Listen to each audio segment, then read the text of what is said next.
We got another email that came in. This one, okay. My son was beaten by 3 young men while eating at a fast food restaurant. He did not know them. The staff and manager watched the attack and did not call 911 or try to help in any way. He called me afterwards and I called the police and took him to the ER. I want the restaurant held accountable. Do I have a case? And that's from Bryant. Wow. That's very unfortunate, Brian. I'm very sorry to hear that. Do you have a case against? Well, a couple things. You absolutely have a case against the people that assaulted your child.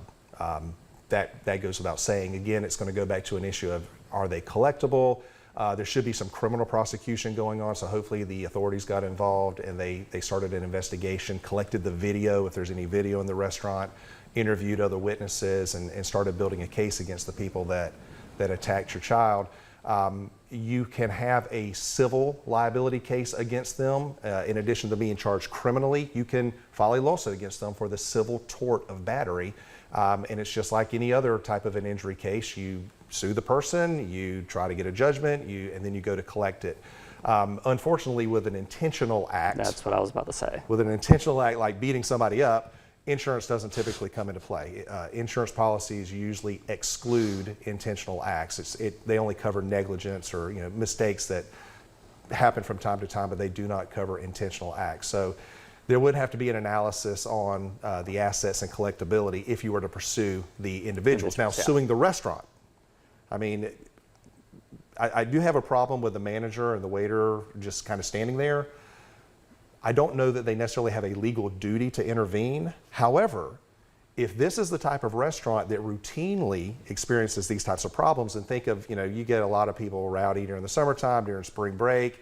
If you're a restaurant owner and you have people that come in and you have a pattern, a practice and pattern of behavior at your restaurant that creates some sort of a security risk, what's the obligation of the restaurant at that point?